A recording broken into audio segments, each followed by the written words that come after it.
Welcome to Choice Classic Radio. Like us on Facebook, subscribe to us on YouTube, and help keep this show alive by donating at choiceclassicradio.com. For more of your favorite old-time radio shows, join us on our companion podcast, Choice Classic Radio, Mystery, Suspense, Dramas, and Horrors, where we bring to you the most mysterious tales that the golden age of radio had to offer.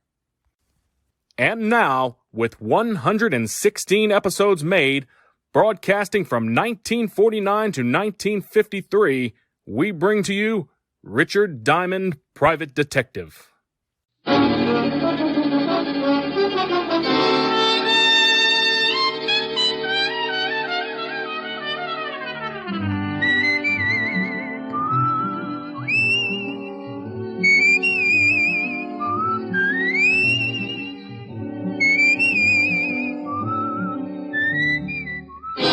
Here's Dick Powell as Richard Diamond, Private Detective.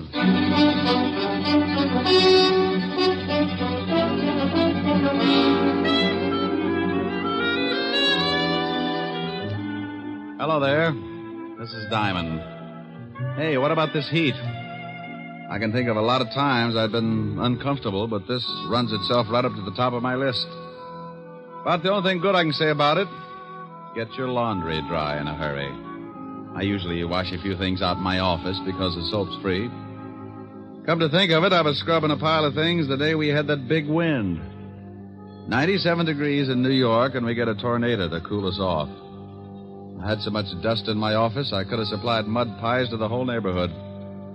And after it was all over, the cigarette ad on Broadway was blowing smoke rings through the trap door of one of my scattered longies. The waves in Long Island Sound were so rough, a friend of mine capsized, and when he came up, he found 3 terrified herring hiding in his nose. Oh, it was swell. One minute it was so hot you couldn't move. The next, a 58-mile-an-hour wind was doing the moving for you. Then, to top it off, I got mixed up in one of the grisliest cases I'd ever worked on. It all started one evening. The car was moving down a lonely road, 2 people in it. In a couple of minutes, one of them would be pretty dead. What are you stopping for? What are you doing? Let me go. Get your hands off me. No, help! Please, please.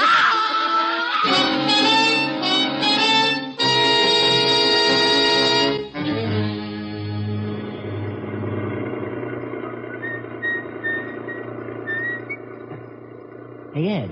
Huh? Stop the car a second. What for? Thought I saw something lying back there on the road. So what? Probably a dead dog. No, hold it. Too big to be a dog. Oh, for Pete's sake. Back it up about 20 yards.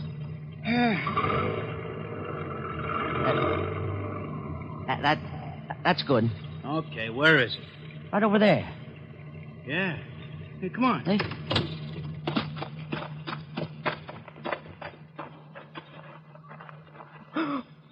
Oh, holy cow. Yeah. She dead? She's wrecked. I think I'm going to be sick. Me too. Let's get to a phone, call the cops.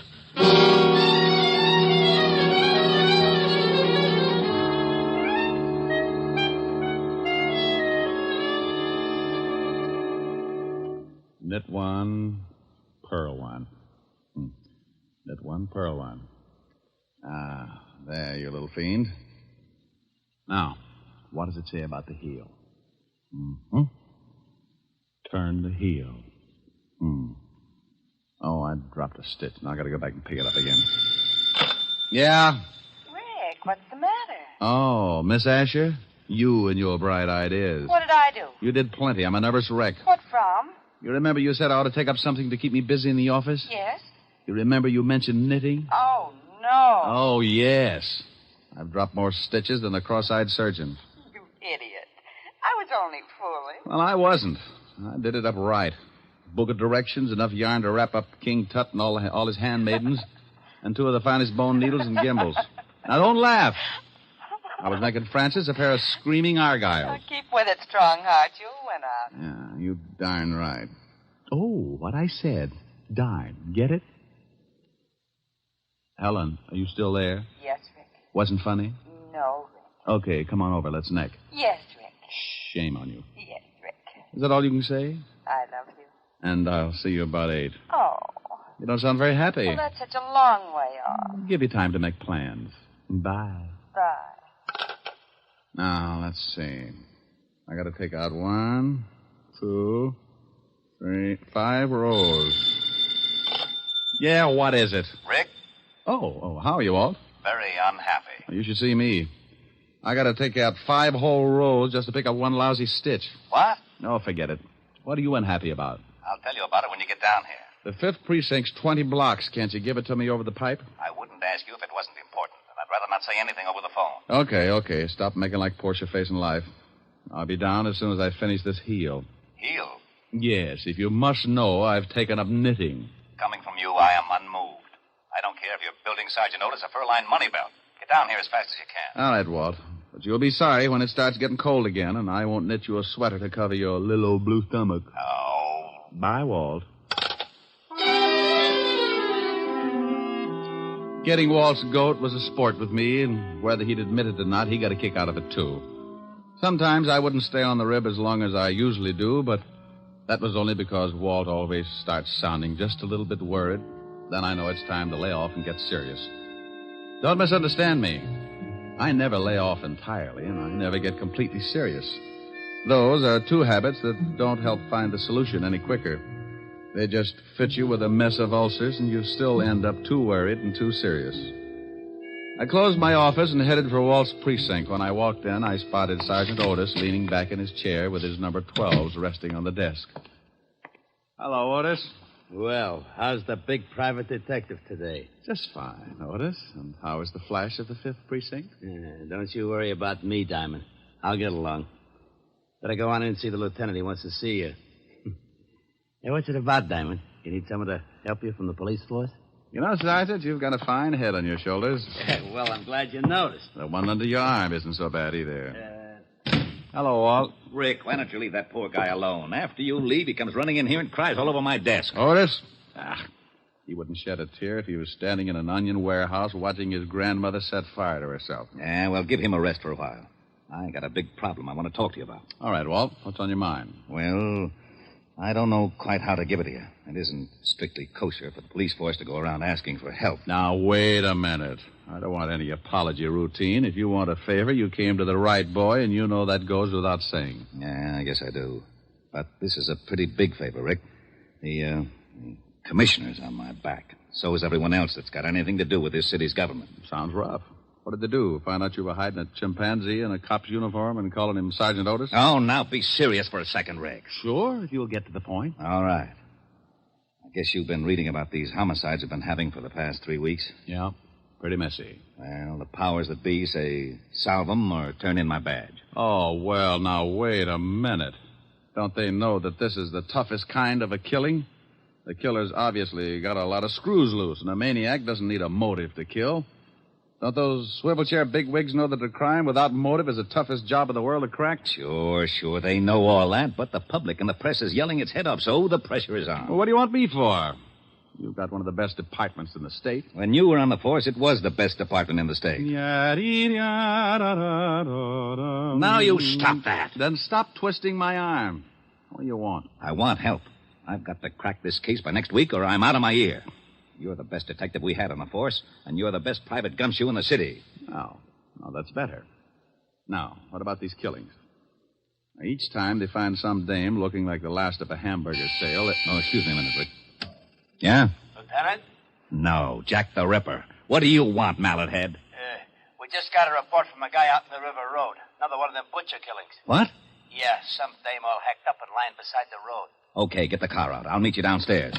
Oh, did you hear that, Rick? Mm-hmm. Well, come on. You want me along? Of course. I can brief you about the whole setup on the way over. Oh, I don't know whether it's such a good idea to get mixed up in this. Why not? Well, it looks like whoever gets close to this killer doesn't have much of a future. Well, you can't live forever. Oh, aren't you the sweet one? No, that's not what's worrying me. What is that? When I go out, I want a nice, comfortable place to lie down in. The way this nut goes to work with a knife, I might end up in a freezer.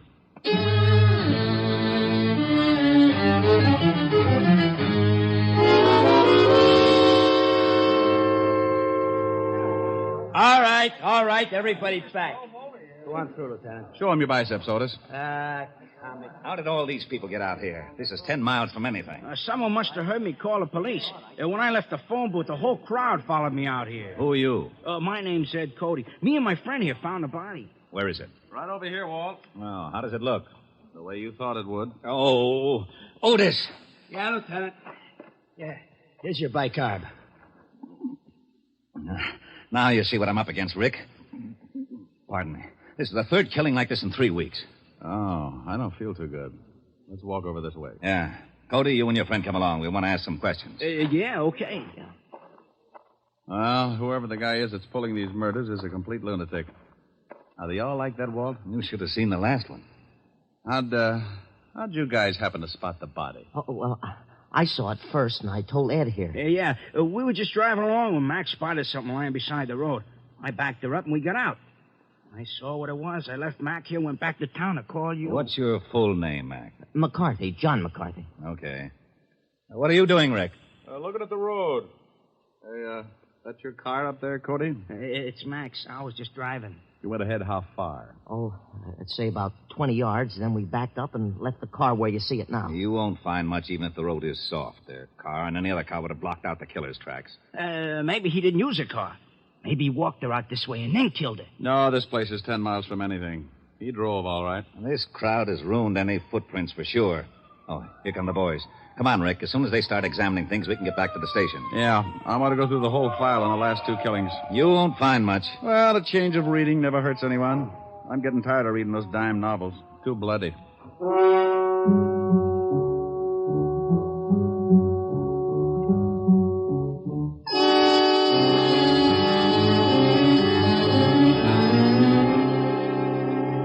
Well, that's the whole mess. No leads at all, huh? Not a one. I'm getting nearsighted from looking at all the lineup. We've picked up everything from drunks to safecrackers. Not a lead. Same type of crime in every case. This killer's got a crazy streak as wide as Broadway. Oh, wait until the commissioner hears about this one. Walt, Yeah? give me a pencil. Now, tic-tac-toe is out. I got a headache. Stop waving your gills and give me a pencil. Here. What are you doing with that map? Drawing circles. Now, you stop that. That's a scale of this city, and I don't want it loused up by your doodling. Look at that. So you make a dandy circle. Thanks. What's it for? How should I know? You drew it. Drew what? The circle. Wasn't that a little foolish? Of course it was. That's what I'm yelling about. Well, that's bad for you. What is? Yelling. I know it. I thought you said you didn't know. Know what? About the circle I just drew. What circle? The one on the map. That's what I was yelling about. Why? You didn't draw it. I know I didn't. You did. What for? How should I know? You're a policeman. What in blazes has that got to do with it? You were a rookie, weren't you? Of course I was. You worked your way up to sergeant and then to head of the homicide, didn't you? You know very good and well I did. Wasn't it a little tough? You bet it was. I pounded the beat for 4 long years. Did it by the sweat of my brow. Now, wait a minute. How did we get into this? You asked me about this circle I drew. I did? Yes, Walt. But you didn't know what it was for. Oh, yeah. What is it for? It's for you. Like it? Yeah, it's not bad. Oh, I knew it. You lowlife, you conniving, dirty, underhanded louse. You always do this to me. I think you sit around nights and pull the wings off of flies. Moths. All right, moths. Sit around and dream up little monstrosities to pull on the police force and use me as a guinea pig. Right, guinea pig. You call me, Lieutenant? No, get out of here, you idiot. Yeah, Lieutenant. Diamond, for once I'm going to find out what's at the end of this merry-go-round. I want to know about that circle. And I'm going to get it out of you if I have to shove that map down your throat. Huh? Oh, not you, Commissioner. Yes, Commissioner. Yes, Commissioner. Well, I just went out and looked at the body. Yes, but... Your motor's running. You shut up. No, Commissioner, somebody else. Yes, sir. Yes, sir. Yes, sir. Oh. Who was it?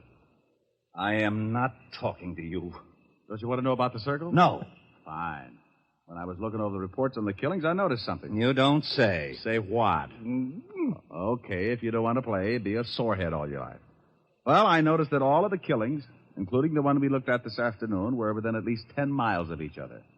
And the first one, this one right here, was exactly in the other direction from the last one. Bully for you. No, it's nothing. Well, using the first and last homicide for the edge of the circle, we find that the other killing also fall within the sphere. Okay, so what? Getting interested? No, I'm not. Well, the girl this afternoon had been dead for about 14 hours, wouldn't you say? Yeah, but the coroner can come closer. Well, about anyway. Now, in the other two cases, it says that both girls met their deaths about 3 in the morning.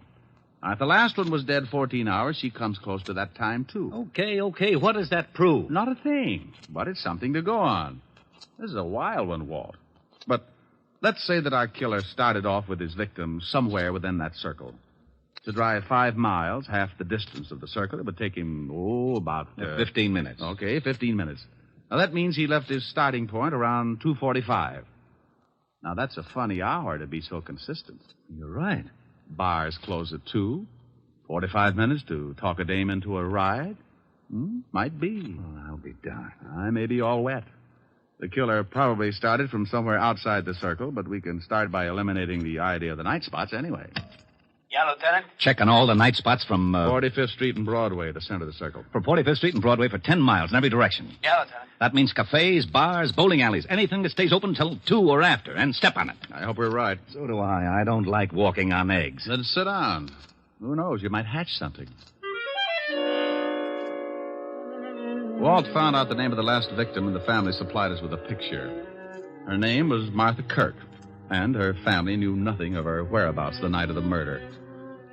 You can't really appreciate a police department until you really see them in action. Inside of 2 hours, Walt had every dive, bar, and night spot in the 10-mile circle tagged. They spread out, one man to every 5 blocks, each with a picture of the 3 murdered girls. Because it had been my idea, Walt wanted me to swim with it and maybe sink. I took a little section from 48th Street to 46th Street, and by late afternoon, I'd covered most of the likely prospects. You guessed it. The bottom of the barrel was coming up fast, and it was emptier than a ballpark during a thunderstorm. No one had ever seen the 3 victims. The last spot on the list was a bowling alley. I walked in and spotted a cocktail lounge. When I climbed up on one of the stools, a bartender with a head that should have been out on the alleys walked up to me. Yeah, what'll it be? How about a glass of milk? Glass of milk? Think you can stand it? Well, if you're worried, water it a little. I don't want to pass out on you. Get him. He made it funny. So did your family. You looking for trouble? Only if I get pushed. I'm looking for information. First door on the left. Yeah. Ever seen any of these girls before? What are you, cop? Well, let's say I'm nosy, and then I've got a badge to keep me in the spirit of the thing. Oh, why'd you say so? Let me see. All right. Here's the first one. No. I ain't never seen her. How about this one? And this one? No. Hey, wait a minute. Sure, I know this one. Comes in here about twice a week. Was in last night. Gets lushed up, cries about how tough a family is on her. Name's, Kirk? Yeah. Martha. Martha Kirk. Nice looker. She was. Huh? Did she ever come in with a man? No, but sometimes she leaves with one. Same guy every time? No. Do you remember her leaving with a man last night? Yeah. Come to think of it, she did. What time? No, about 2:15. We stopped serving at 2 right on the dot. That we do. That you do, yeah. Okay. Think you'd know the guy if you saw him again? Oh, sure. He comes in a couple times a week, too. I seen him pick up a couple of strays. I guess you call him a wolf. Yeah, with a hatchet. Huh? No, forget it. Where's your phone? Right over there. Hey, here, use a slug. It's on the house, officer. Thanks. Hope nothing's happened to Martha. She was a rotten drunk. What a wonderful kid. She was, huh?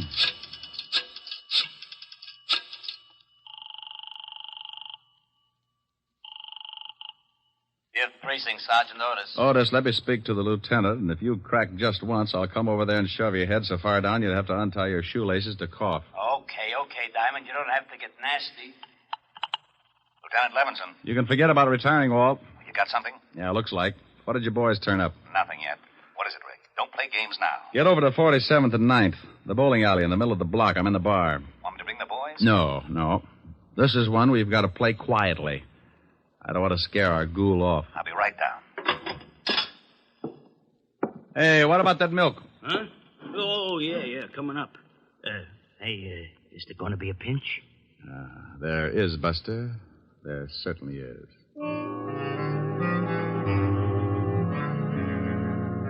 Walt romped in about a half hour later, and he talked to the bartender. He finally looked satisfied. He had to, because it was the only lead that had turned up. We told the bartender to tip us if the guy showed again, and we sat down to wait. Maybe my rabbit's foot started thinking it was back with the quartet because around 1 a.m. it started kicking. The bartender gave us a nod just as a big guy wandered in and sat down at the bar. He weighed in at about 220, and his clothes were sloppy. He ordered a drink and started eyeing a cute little number sitting at the other end of the bar. Let's take him. Hold it, Walt. He's making a pitch. What? The dame at the end of the bar. So he's making a pitch. What do you want to do? Wait around till he takes her out of here? Maybe you'd like to help him sharpen his axe. Look, you haul him in now, you'll have to beat it out of him. You want him to pick the dame up? Well, is that against the law? Arrest me. Now, you stop clowning. You'd rather catch him with the goods, wouldn't you? Yeah, but... Now, don't start that again. You butted the commissioner to death. Just relax, and maybe you can pick up a few pointers. Our big boy moved all right. Right up to the seat next to the cute little girl. She was under full sail, didn't seem to mind it at all. He landed at 1:15. At 1:30, he'd established a firm beachhead, and by 2 o'clock, there was a flag raising. Okay, he scored. Now, the joint's closing. They're leaving. I'm going to tail him. How? He's probably got a car. And if he gets away with that girl, he may kill her. Look, Walt, I promise you he won't get into that car unless I go, too. Now, come on. We'll both stick close to him until I can think of something. We followed the man and the girl outside and walked a few yards behind, making like we had a little load on. They headed for a big parking lot, and that's when I got the idea. The parking attendant was just walking up to him when I stumbled forward. Hey, boy. Rick, what are you doing? Stay with me, Walt. Yeah? Son, I want my car. Just a minute. I was here first. Sure, honey. Don't let him get away with it. Look, old man, my friend here is late getting home. He's got a wife that's 10 feet tall. You mind if I get my car first? Go ahead. Some nerve. Relax, honey. We're going to take a little drive, huh? Yeah. Okay, let's see your ticket. Oh, here someplace. Come on, we'll walk up. I know where the car is. Okay, but you got to have a ticket. Rick, what's going on? Keep walking. Hey, I thought you was loaded. Keep going. We're the police. Huh? That's right. Oh. What's wrong? Which one is that guy's car? You mean the guy back there with the dame? Yeah. He gave me his ticket. Right over there, the coupe. Rick. Come on. I'm going to climb in that trunk, and you're going to put in a general alarm, Walt. Then you're going to get in your car and tail us. But stay far enough behind so that he doesn't spot something. Okay, but I think you're crazy. Is the trunk open? Yeah. Now get going. Well, they'll see me coming back. Tell him you forgot something in the bowling alley and that I passed out in my car. All right. And, son. Yeah? Don't let on that anything had happened. We think that man is a killer. Oh. I squeezed into the trunk and waited. About 2 minutes later, the Lovebird showed up and got in the front seat. We rode like that for about 15 minutes, and it wasn't bad until we hit the dirt road. Then my inside started bouncing around like a pound of rice in a wind tunnel. We drove for about 10 minutes more and came to a stop. I raised the trunk just enough to get some fresh air and listen. I didn't want to climb out because they'd feel the movement up in front. I was sure they could hear my breathing. What are we stopping for? Well, I just wanted to look at the pretty scenery. How can you? It's too dark. I can see you, baby. You're nice. Thank you. So, are you? They went on like that for another half hour, and I started thinking I'd picked the wrong guy. Then the conversation changed. What's the matter? What's so funny? Don't you know? No, and I don't like the way you're acting. Women. That's what's funny. They're all the same. Huh? Just like my wife. She was like all the other women. Hey, let's get out of here. You're talking funny. Funny? Yeah. See a man and you like him. Any man. You're all alike. Now you stop that. I just came along. Come because... here. No, you let me go. You ain't no different. Come here. No, stop that. Let me get out of the car. Sure. Go ahead. I don't want no blood stains on the seat anyhow. Go on, run. I'll catch you. That tore it right down the middle. I rolled out and didn't forget to take my 38 along. I spotted him in the moonlight, moving after her like a big animal. He was laughing. I could see something in his hand. It was a knife. She tripped and fell, and he moved in. He gave me goosebumps bigger than grapefruit. When he was nearly on top of her, I closed in. Okay, hold it! You shut up! Drop the knife! I'll kill her! I'll kill her like the rest of them! I'll kill her, too.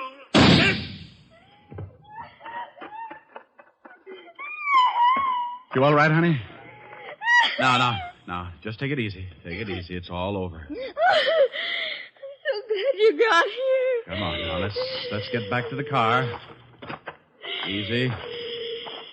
You sure you're all right, dear? You know something? No, what? I think that man was crazy.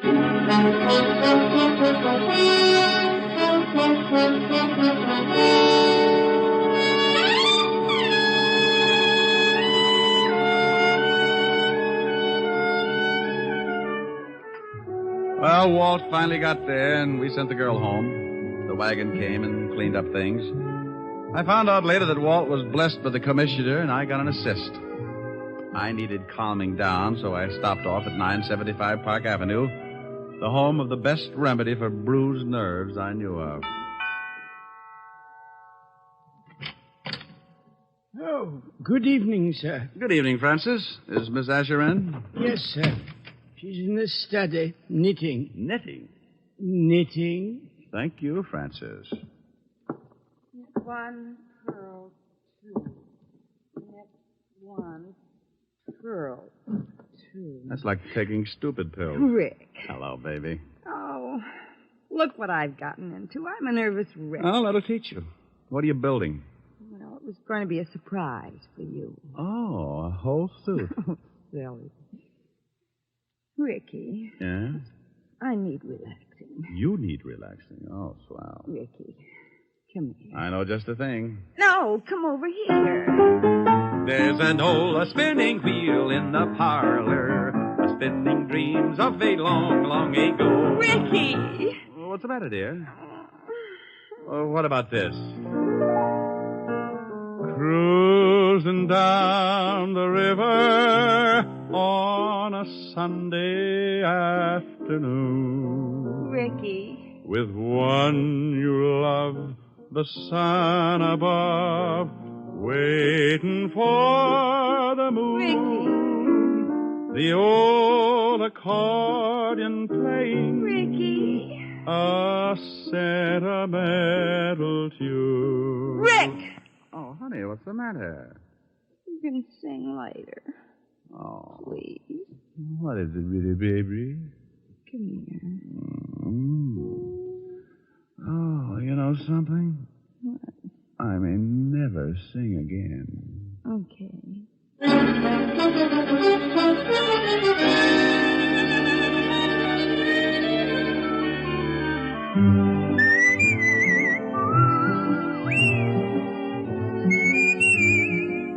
You have just heard Richard Diamond, Private Detective, starring Dick Powell. Helen was played by Virginia Gregg, Lieutenant Levinson by Ed Begley.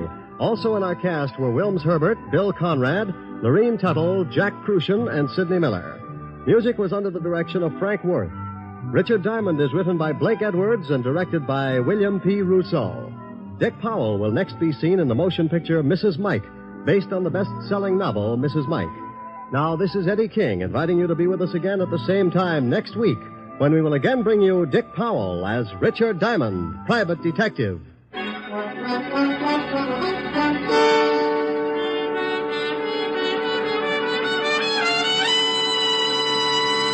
This is NBC, the national broadcasting company. That concludes today's episode. We'd like to thank you and remind you to donate at choiceclassicradio.com. Remember, your donations make episodes like this possible.